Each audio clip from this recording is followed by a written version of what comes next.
You are not where you're supposed to be because of you. It's all you.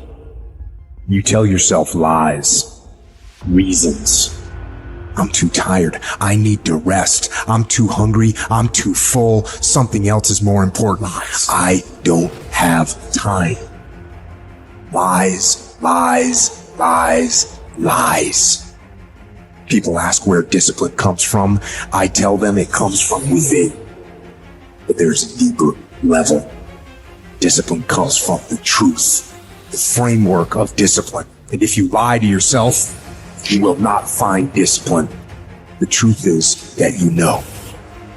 You know you could do more. You know you could be more. That's what's driving you crazy. All your excuses are lies.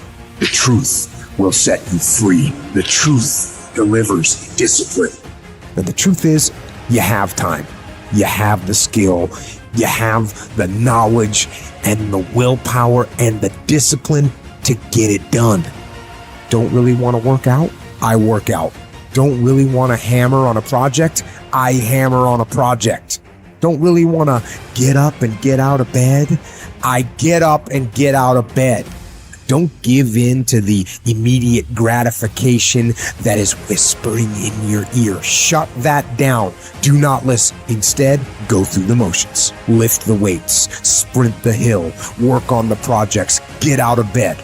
Anybody can do the shit they want to do when they feel like doing. Anybody could show up to work and give 100% when they're in the mood to do so. But what happens on the days that you don't feel like killing? What happens on the days you don't feel like going to the gym? What happens on the days that you don't feel like getting out of bed? Because those are the fucking days that are going to define where you end up in your life. Nobody wakes up in the morning every day of their life fired up. The reason I'm successful is because I execute whether I have the fucking fire or whether I don't have the fucking fire.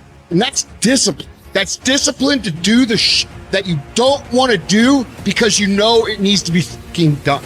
You do something away from the normality of what you've been doing. Why not try it, man? Shock the system. Get up at 4 in the fucking morning one day, just one day, and go for a fucking run. Commit to one day and see how you feel as you're jogging it back in around 5 or something, as your neighbors are still asleep. Well, your day's already provided something for you. Mentally, you'll feel like, wow, man, that was fucking alive. When everybody else says, no, this is not comfortable, we shouldn't do this, you say, yes, motherfucker, I'm going to introduce myself to it. When we talk about regret, I can 1000% guarantee you that how you feel about your life at the end of your time here is going to come down to your ability to cultivate discipline. It's going to come down to you developing the ability to do the things that you don't feel like doing because you know that it's the right thing to fucking do.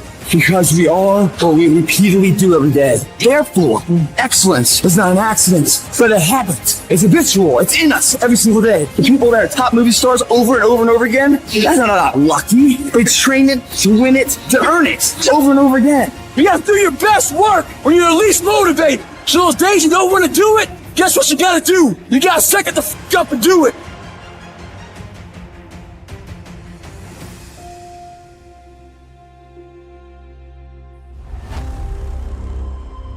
Why is the truth so important? You have to have the truth to have a starting point. And your true self is found in that very uncomfortable zone. At the end of the day, I ask myself one question: can I take one more step? And usually the answer is yes. So if you can answer that question and not take another step, that is real failure. Those of you who are listening to this, you will not find it. The only way you find it is to drown yourself in a position where you're just out of sorts, where you can't swim and you're drowning. Where you're drowning. And you say, you know what, ma'am? Dad. Once you come face to face with who you are, you have a starting point. A lot of people can take one more step, but they choose not to. I don't know if you can take 2 steps. You got to answer that question after you take the first step. But I can always take one more step, so if I choose not to, that's on me. Now I got to live with that. Most people think I'm just some grey animal who runs and yells and just says and mother all the time. And that's nowhere near the truth. That's maybe what they see in a 1-minute video, and that's what we believe. But there's a lot of thought behind a person being a born loser, becoming who I am today. You don't just wake up and just rocky the shit. You gotta wake up and think about, there's a process to getting better. For me, like, I built Goggins from the ground up. I was born David Goggins. David Goggins wasn't good enough. He was a scared, bullied, abused kid. That kid, whenever something got tough, no matter how hard I trained, no matter how ready I was, whenever something got tough for me, David Goggins, the real David Goggins, would come out and he would quit. So I realized this over a period of time. So I had to build Goggins. And in that process, I have to go back to that mental lab. And that mental lab is at scratch. That mental lab is in that trained humility. And so that's where I get better. I get better when I'm digging holes in the ground, when I'm waking up early knowing I don't have to do these things. That's where I get better. What do you think most people get wrong about motivation? They think it's a permanent fix. They think it's something that is a constant. They think that maybe once I get it, I'm gonna hold on to it. Nothing is permanent. Nothing is permanent. And a lot of times you have to learn to perform without motivation. You have to learn to perform without purpose. You have to learn to perform a lot of different things. And that's what people think. They think I need to have this motivation to work out, to study, to be better. So if they don't have it, they just don't do it. And that's where you fail. You have to learn to train your mind well beyond motivation. If you have motivation, that's great. That's some kindling to the fire. All it takes is a little bit of a spark, you can burn a whole forest up. But motivation, you have to learn to exist without it. You have to be your best self when you're least motivated.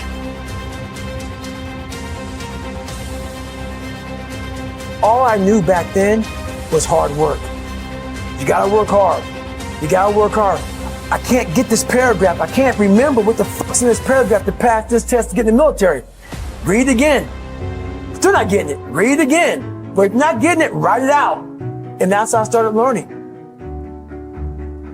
I realized if I keep going back and going back and going back until the shit just becomes, your mind will say, fuck, okay, we're gonna figure it out. It'll find a way. Because he is not going to stop.